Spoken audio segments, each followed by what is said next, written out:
시편 22편 8절을 볼게요. 8절을 보면은 왕의 손이 왕의 모든 원수들을 찾아내며 왕의 오른손이 왕을 미워하는 자들을 찾아내리로다. 성경에 항상 나오는 이 용어 중에 이 원수가 있어요. 항상 원수가 등장해요.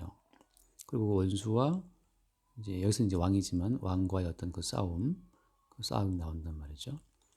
그래서 왜 원수가 나와야 되느냐? 이게 이제 어떻게 보면 우리 인간들은 즉히 어떤 평면적인 세계를 살아요. 그러니까 말하자면 4차원의 세계를 인지하지 못하고 3차원의 의식 구조로 살잖아요. 그러니까 보이는 것을 넘어서 보이지 않는 세계를 그러니까 몰라요.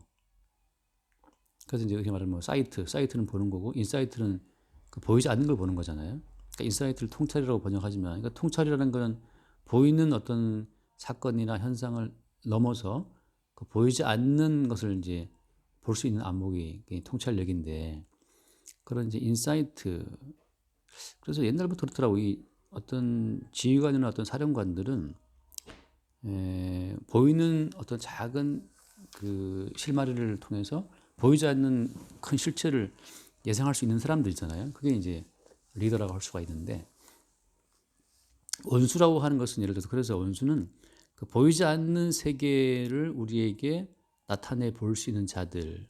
그러니까 하나님께서 보이지 않는 세계를 끌어내기 위해서 이 원수를 언급하는 거예요. 예를 들어서 예수님이 성령을 받고 광야로 갔잖아요. 광야에서 마귀의 시험 받죠. 근데 그 마귀가 예수님을 시험했던 그 시험의 항목들을 대충 알잖아요, 우리가. 돌로 떡을 만들어 먹어라, 이런 식의 그 세 가지 시험. 그러니까 보이지 않는 마귀가 실제 어떻게 인간들의 의식 구조를 이제 통제하고 있는가 하면 그 마귀의 세 가지 시험으로 알 수가 있는 거죠. 그러니까 돌로 떡을 만들어 먹어라. 그러니까 먹고 사는 문제가 사실 이게 마귀가 인간을 장악하는 굉장히 중요한 하나의 이제 동기예요. 다 사람 먹고 사는 문제에 골몰해 있잖아요. 그러니까 먹고 사는 문제에 내가 매여 있다라고 하는 그것이 사실은 보이지 않는 원수의 바깥 어떤 표현이라고 하는 것이 먹고 사는 문제에 빠져 있는 인간들의 모습이라고 하는 거죠. 그리고 예를 들어서 또 뛰어내려라. 내가 천사가 너를 받들어서 발이 땅에 닿지 않게 할 것이다. 그러니까 남다른 능력을 보이라고 하는 건데, 남다른 능력을 보인다는 점에서 사람도 다 빠져 있죠. 공부를 잘해서 서울대 의대를 가든 법대를 가든 검사가 되든 그 뭔가 남다른 능력을 보여야 이 땅에서는 유리하거든요. 그 타인보다 더 월등한 어떤 지위, 능력을 갖추라고 하는 그것으로 이제 마귀의 시험이 다가오는 거예요. 그러니까 우리가 남과의 경쟁을 통해서 또 우위에 서겠다? 다 사실 이제 마귀적이라고 하는 거죠. 그 다음에 이제 내게 엎드려 절을 하면 이 모든 권세를 주겠다. 그러니까 이 남보다 더 큰 권세를 얻고자 하는, 뭐 정치는 결국은 권력 싸움이잖아요. 윤석열이나 이재명이나 뭐 누가 권력을 줄 것이냐, 권력의 싸움이기 때문에 권력을 얻기 위해서 그들이 이제 부지런히 유권자한테 머리를 숙이는 이제 척을 하는 거지, 척을. 진실로 머리를 숙이겠어요? 물론 그들의 진심을 우리가 다 알 수는 없지만, 아무튼 권력에 대한 의지가 다 분명히 있기 때문에 이제 그들이 나온 건데, 그러니까 원수를 언급하는 그 이유는 원수의 등장을 통해서 보이지 않는 세계의 어떤 그 실체를 주님이 끄집어내시는 거예요. 그래서 예를 들어서 예수님이 이 땅에 오심으로 말미암아서 누가 왔어요? 누가 정체를 드러냈어요? 처음으로 마귀가 역사의 정체를 드러내는 거예요. 그러니까 예수님이 오심으로써 마귀가 나타나서 마귀가 그동안 인간을 통제해왔던 그 세 가지의 수단, 세 가지의 이념적인 도구들을 예수님께 펼쳐 보인 거죠. 그래서 이제 우리는 아는 거예요. 아, 마귀가 저렇게 인간들을 장악해 왔구나. 그게 이제 먹고 사는 문제, 어떤 능력의 문제, 권세의 문제, 그런 것으로 했다는 것을 이제 우리가 알죠. 그러니까 여기서 오늘 그 말씀처럼 왕의 손이 왕의 모든 원수를 찾아냈다라고 하는 말은 결국 이제 우리에게 보이지 않는 세계의 어떤 실상, 보이지 않는 세계에 벌어지고 있었던 그 일들을 우리 가운데 펼쳐 보이는 거죠. 거기에서 이제 뭐가 나옵니까? 왕의 오른손이 왕을 미워하는 자들 찾아냈다. 다음에 9절에 보면 왕이 노하실 때에 그들을 풀무불 같게 할 것이다. 자, 왕은 왜 노하시는 겁니까?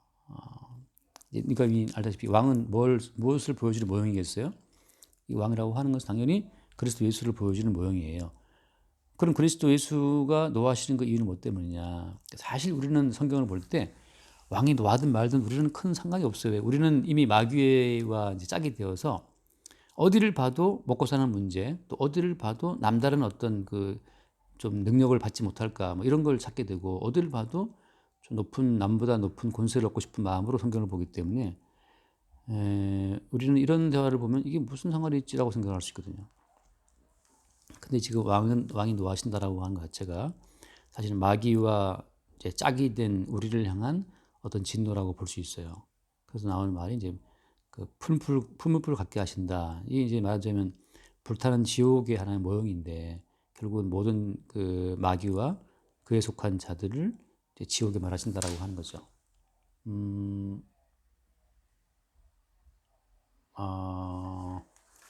거기에 마태복음 25장에 그런 얘기가 있어요. 잠깐 한번 읽거든. 마태복음 25장에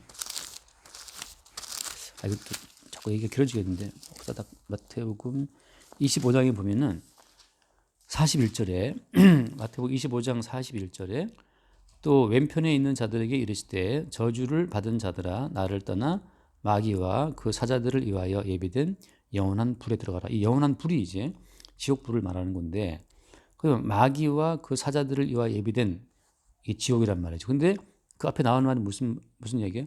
왼편에 있는 자들에게 이르시되 하잖아요. 그러니까 왼편에 있는 자가 누구였냐면은 아까 말한 예수님이 이제 모든 민족을 모으고 양의 민족, 염소의 민족을 나누시는데, 그 염소의 민족에 포함되는 자들을 그 마귀를 위해 준비된 지옥에 같이 집어넣으신다고 하는 거거든요. 그러니까 결국은 그들은 누구냐면 마귀와 그 마귀의 어떤 그 유혹이지만 그 마귀의 꾀임이 너무나 맞는 사람들이에요. 먹고 사는 문제와 남다른 어떤 능력을 보이는 문제와 권세의 문제에 매인 사람들이 다 이제 마귀와 한통속이 되어서 마귀를 위해 준비된 지옥에 들어간다는 거거든요.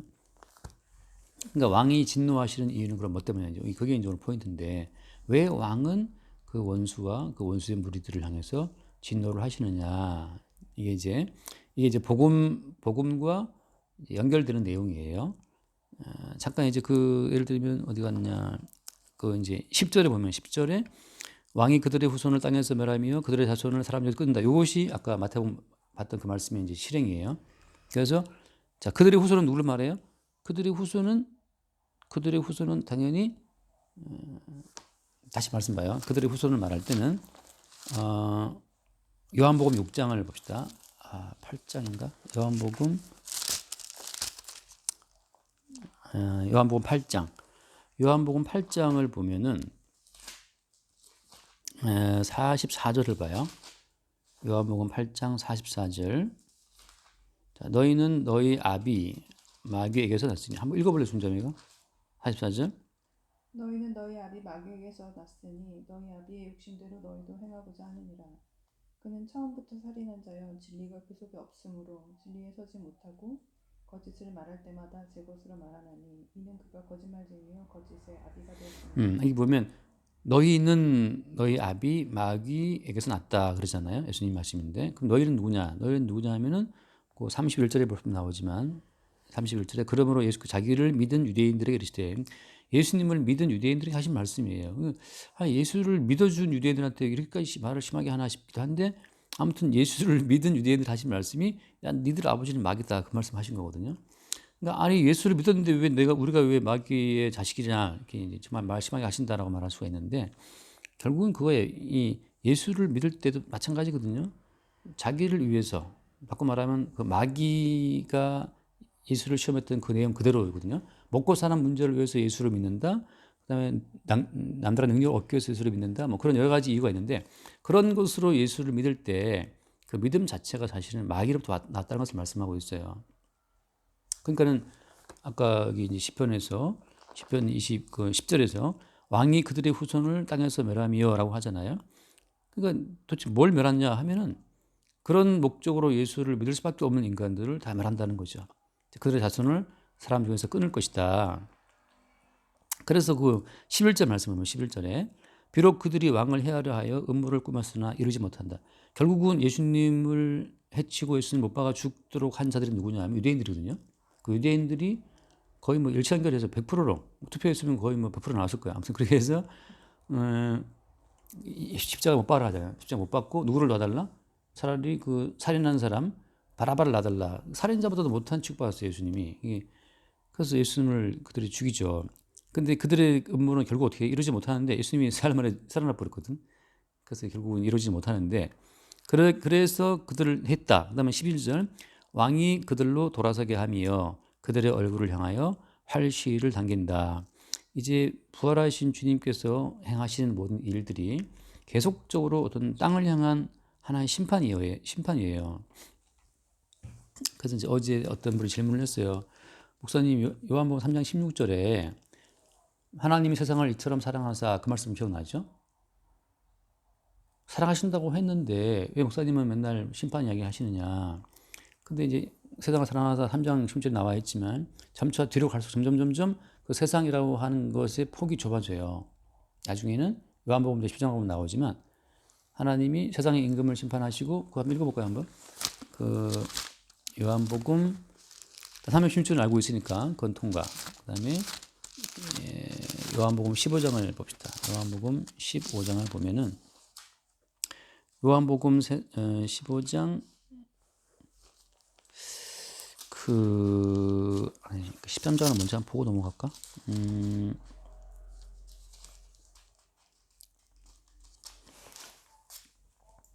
거기 어디 갔냐? 이 세상 임금이 심판받았다. 거기서 어디 갔지? 일단 넘어갑시다. 뭐 자꾸 안 보이니까 일단 15장으로 넘어갑시다.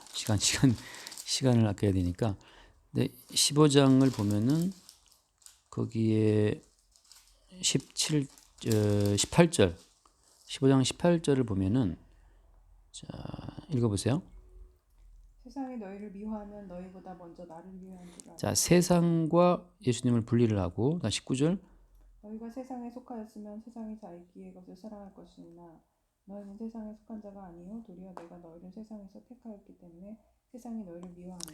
자 세상에서 예수님이 자기 백성들을 택하는 것 때문에 세상과 예수님 백성이 미워하는 사이가 돼버린 거예요. 그러니까 세상에서 예수님이 자기 백성을 끄집어냄으로써 이게 이제 세상에서 주님이 뺄 건 뺐어. 이제 세상에 속해 있는 보석 같은 자기 백성을 끄집어냈어요. 그때 세상이 미워하는 거지. 그래서 세상을 사랑하신다 말할 때는 그 안에 택한 백성이 있기 때문에 세상을 사랑하시는 거거든요. 그래서 이제 마치 그 막 철광석 금광 가서 그냥 그대로 다 채굴한 다음에 녹여서 순금만 뽑아내는 것처럼 그 금광을 만든 금광 주인이 금광에 나와 있는 그 원석을 사랑하지. 왜냐하면 그 녹여내면 거기서 뭐가 나오니까 순금이 나오니까 그걸 흘러내는 거거든요. 그런 것처럼 세상 속에서 자기 백성을 끄집어내면 세상은 나중에 불로 다 태워버린다고 하는 거죠. 그러니까 세상을 사랑한다고 말할 때는 그 세상 가운데 자기 백성이 있기 때문에 사랑하는 거예요. 내가 전주를 잘 모르지만 전주 그러면 딱 떠오르는 순간 순자매 거기 전주 고향이야. 그러면 이제 나한테는 전주가 전체 의미는 없지만 전주 거기 순자매가 동네. 그래서 이제 의미가 있는 것처럼 세상을 사랑한다는 말은 거기에 예수님이 사랑하시는 백성이 있기 때문에 세상을 사랑한다는 뜻이거든요. 그러니까 세상 전체를 사랑한다는 뜻이 아니에요. 그런 것처럼 이제 주님께서 진노하심으로써 이 세상을 향해서 어떤 화를 당기시고 막 불을 보내시는 그 이유는 거기에서 자기 백성을 분리해내시는 과정 속에서 벌어지는 사건이에요. 그래서 우리가 이미 미리 봤다시피 출애굽할 때 어때요? 출애굽할 때 하나님이 10번의 재앙으로 애굽을 다 때려 부수거든. 10번의 재앙으로 애굽을 때려 부수는 과정을 통해서 이스라엘 백성이 거기를 나오게 돼요. 순순히 안 보내줘요. 때려 부수는 과정을 통해서 이제 그들이 이스라엘 백성을 놔주거든. 물론 이제 이스라엘 백성들은 나와 보니 이제 광야이기 때문에 이제 평생 또 애굽을 그리워하는 모순에 빠지는데 이제 구원이라는 것이 뭔지를 그 애굽적인 가치 판단으로 판단했기 때문에 계속 애굽적인 가치로 구원을 해석하는 거예요. 아까 말한 것처럼 마귀의 세 가지 시험이 있잖아요. 그 마귀의 세 가지의 시험이 충족이 되는 것을 구원이라고 그들이 착각한 거지. 똑같아요. 지금도 예수 믿는 많은 분들이 예수를 믿으면 떡의 문제가 해결이 돼야 되고 능력의 문제가 보급이 돼야 되고 남다른 권세가 와야 된다고 생각하거든. 그게 맨날 지금도 나한테 하시는 많은 분들이 얘기했어요. 예수를 믿으면 모든 민족 위에 뛰어난 민족이 된다 했다. 뛰어난 삶을 막 추구한단 말이지. 예수 이름으로. 다 구원에 대한 오해이고 그 배후에 이제 마귀가 있어요. 그래서 예수님 말씀하신 것처럼 자기를 믿은 유대인들이 하신 말씀이 아까 뭐였다 했어요? 자기를 믿은 유대인 하신 말씀이 너희 아버지는 마귀라고 하는 거지. 그래서 13절 말씀 보면 여호와의 주의 능력으로 높임을 받으소서 우리가 주의 권능을 노래하고 찬송하소서. 이게 이제 마지막인데 여기 보면 주의 능력으로 높임을 받으소서 하잖아요. 사실 모든 일들은 인간의 개입이 없이 주님의 단독적인 능력으로만 이루어집니다. 이게 이제 언약이라고 하는 구조 속에서 우리 인간이 개입할 여지는 없고, 내가 늘 말하잖아요. 언약이라는 구조 속에서 인간의 위치는 그냥 죄인의 위치예요. 다시 말하면 구원자가 와서 우리를 뽑아내지 않으면 어떻게 할 수 없는, 그죠? 일방적인 구원자의 의지에 의하지 않으면 빠져나올 수 없는 어떤 데 갇혀 있는, 그게 이제 성도의 위치예요. 이게 참 이런 깨달음이 왜 중요하냐면은 1%라도 자기의 어떤 그 가능성을 붙잡고 있으면 100% 주님께 영광을 돌릴 수가 없게 돼요. 여기 말씀처럼 주의 권능을 노래하고 찬송하게 하소서라고 말할 때 주의 권능을 노래하고 찬송하고 높임 받으소 이렇게 할 수 있는 것은 여기에 자기 자신이 뭔가 1%라도 기여했다고 치면 그 1% 기부한 자기 지분을 챙기게 돼 있어요. 지금 뭐 정치가 왜 무섭냐 하면 이게 사실 정치가 내가 볼 땐 패거리 문화거든. 패거리 문화라고. 윤석열 패거리, 이재명 패거리거든요. 그 패거리들이 거기 왜 모였겠어요? 다 거기에 어떤 지분을 챙기려고 모여든 거란 말이지. 그 다 각자 지분 챙겨주다 보니까 이제 이 어떤 뭐 공정을 세울 틈도 없어. 내 편 밖으로 챙겨줘야 되니까. 끝도 없이. 그게 다 패거리 문화인데 주님께서 우리를 구원하실 때에는 우리가 뭔가 기여를 할 요소를 남겨두지 않아요. 우리는 어떤 자이기 때문에 그냥 원수에게 붙들려서 그 먹고 사는 문제와 능력의 문제와 권세의 문제에 꽉 붙들려 있는 자이기 때문에 빠져나올 수 없어요. 그런 우리의 위치를 알게 하시고 그걸 성경에 뭐라 말해요? 뭐 죽기를 무서워함으로 생명의 종로로 타는 자라든지 그다음에 죄와 사망의 권세에 매여 있다고 말하잖아요. 잠깐 말씀 하나 에베소서 2장을 보면 에베소서 2장을 한번 읽고 분명을 마십시다. 그럼 좀 빨리 할 수도 있겠다. 에베소서 2장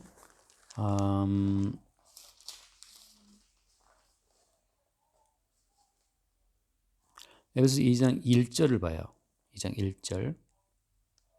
그는 허물과 죄로 죽었던 너희를 살리셨고 이번 허물과 죄로 죽었다. 과거에는 완전히 죽었단 말이지. 허물과 죄로 죽은 자들이 무슨 살 길을 살 수 있겠어요. 그러니까 허물과 죄로 죽은 자들이 그 상상하는 모든 살 길은 사실 그게 망하는 길이거든요. 특징은 뭐냐? 2절에 그때 너희는 그 가운데서 행하여 이 세상 풍조를 따르고 공중의 권세 잡은 자를 따랐으니 곧 지금 불순종의 아들들 가운데서 역사하는 영이다. 그리고 3절에 보면 나오죠. 3절 읽어보세요. 전에는 우리도 다 그 가운데서 우리 육체의 욕심을 따라 지내며 육체와 마음에 원하는 것을 하여 다른 이들과 같이 본질상 진노의 자녀였으니 네, 이거 보면 우리도 다 모두 에브리바디 모두가 다 그 가운데서 지내면서 육체의 욕심을 따라서 지냈다는 거죠. 육체와 마음에 한 것을 하고 다른 이들과 같이 본질상 진노의 자녀였다고 하는 거. 그러니까 우리의 가능성은 전혀 없다라는 사실. 이게 중요해요. 그래서 우리도 원래 원수와 한편이었다는 사실. 다만 그 사절 보죠. 4절에. 우리 풍성하신 하나님이 우리를 사랑하신 그 큰 사랑을 인하여 네. 허물로 죽은 우리를 그리스도와 함께 살리셨고 너희는 은혜로 구원을 받은 것이다. 네. 이거 완전히 그냥 100% 그분의 사랑과 그분의 은혜로 구원받은 거야. 그러니까 여기서는 이제 우리의 어떤 지분이 1도 없다는 사실. 그래서 이 사실을 알기 때문에 우리가 모든 것 가운데 주님께 영광을 돌리고 찬송할 수 있다는 거죠. 그 다음에 이제 8절도 봅시다. 8절. 너희는 그 은혜에 의하여 믿음으로 말미암아 구원을 받았으니 이것은 너희에게서 난 것이 아니요 하나님의 선물이라. 예. 행위에서 난 것이 아니니 이는 누구든지 자랑하지 못하게 함이라. 예. 제가 근데 뭐 설교를 할 때 엄청나게 많이 강조하는 것은 그러니까 인간의 행함의 어떤 가치를 내세우는 걸 제가 계속 철저하게 이제 그걸 부정하는 거예요. 왜냐하면 우리는 100% 은혜에서 구원되었고 100% 은혜에서 구원된 그 이후로 살고 있단 말이죠. 그러니까 아까 우리 얘기했지만 이미 이 모든 구원의 계획은 언제 수립된 거예요? 이게 창세 전에 수립된 계획이 지금 실행되는 거예요. 생각해 보면 그렇잖아요. 지금 우리가 바꿀 수 있는 것이 있어요, 없어요? 창세 전에 수립된 모든 주님의 그 언약 속의 그 확정된 계획들을 지금 역사의 시대에 바꿀 수는 있다 없다? 바꿀 수가 없어요. 이제 한편으로는 되게 우리를 자유케 하는 거예요. 일단 투표를 했다. 투표하면 들어갔어요. 투표함에 들어가면 이제 뭐만 남았어요, 이제? 계표만 나와. 계표만 남았거든. 자, 이미 계시의 세계에서 우리의 운명은 확정돼 있어요. 지금 뭐 하는 거 지금은?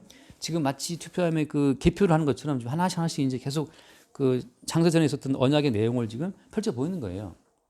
그 내용 가운데 일부가 세상살이야. 그러니까 이재명이든 윤석열이든 이미 확정돼 있어요. 아니면 허경영일 수도 있지. 뭐 우리는 장담할 수 없어. 근데 거기에 대해서 우리가 뭐 떠들어도 우리 떠드는 것은 소용이 없어요. 우리는 그냥 우리 재미 삼아 뭐 토트넘을 응원할까 맨체스터 맨유를 응원할까 이래서 내가 좋아하는 거 응원하는 것처럼 우리는 내 좋아하는 사람 우리는 전체를 못 보기 때문에 우리는 그냥 보고 싶은 건 보기 때문에 보고 싶은 것만 측면만 보고 그 사람을 그냥 찍을 뿐이야. 그럼 이미 어때요? 이미 하나님의 모든 계획은 서 있다고. 그러니까 어떤 명석한 프로그래머가 자기가 만든 프로그램에 어떤 버그나 오류도 없이 만들어 가는 것처럼 이미 세상이라는 것은 주님의 확정된 운명 속에 있다는 거. 이거를 지금 놀라운 것은 희한한데 오늘 그 양자역학에서도 그 말을 하더라고. 빅뱅도 그 말을 하고. 그 교수하는 그 친구가 우스개 삼아서 그 확정된 그 어떤 그 빅뱅 이론에 의해서 확정된 운명이 나오는 거기 때문에 이재명도 윤석열도 다 마찬가지라고 생각하는 그런 약간 말들이 그래서 뭐 댓글들을 보니까 빅뱅이 원인이었네 하고 이제 뭐 말이 많았는데 다 찍고 싶지 않은데 누군가를 찍어야 되는 게 이제 자기들은 싫다는 거지. 그런데 어때요? 할 수 없이 누군가를 찍어야 되는 거지. 그래서 오늘 이 말씀은 그거예요. 어, 창세전에 확정된 어떤 주님의 계시가 지금 역사를 통해서 하나씩 하나씩 이렇게 그 뭐라 하지? 그 내용을 나타내 보이는 거 확인하는 작업. 우리가 뭘 바꿀 수 있는 것이 아니고 확인하는 작업이에요. 그래서 하나 읽고 마칩시다. 그 누가복음 18장인가 이것도 조금 장이 헷갈리는데 맞는지 안 맞는지 알 수 모르겠어. 거기 보면은 모르겠다. 여기 아니네. 아무튼 여기 없다. 여기 그 과부 저기 이제 꼬부라진 그 노파 얘기가 어디 나오지?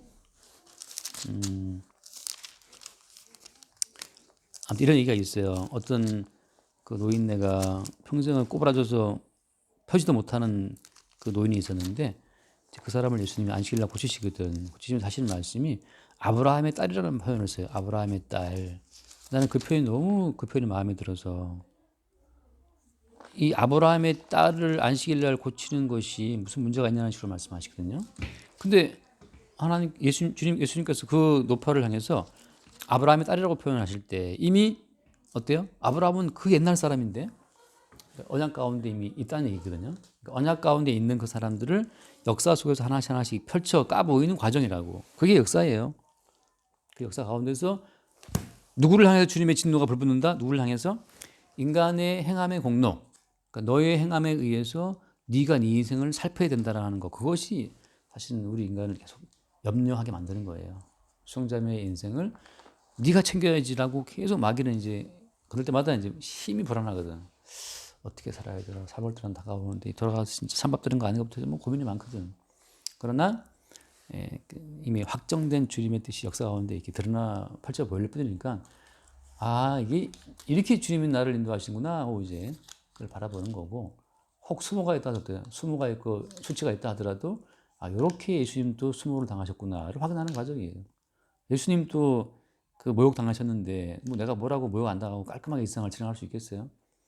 그러니까 그 무지하신 예수님 또 다 달려들어갖고 못 박아 죽여버리는 세상인데 음모를 꾸미고 여기 나와서 아까 봤잖아요. 음모를 꾸몄으나 이러지 못한다.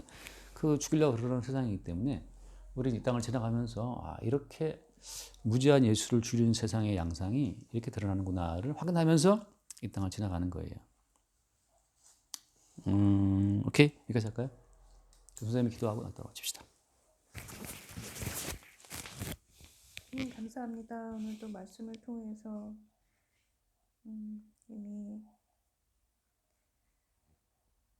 오로지 은혜로 구원을 예수의 죽음으로 우리를 이미 구원하신 그 은혜 속에 우리가 있음을 깨닫게 하심을 감사드립니다. 항상 마귀의 시험 속에서 주인 되고자 하는 그런 순간마다 성령으로 인도하시고 주님께 온전히 맡기는 그런 성도의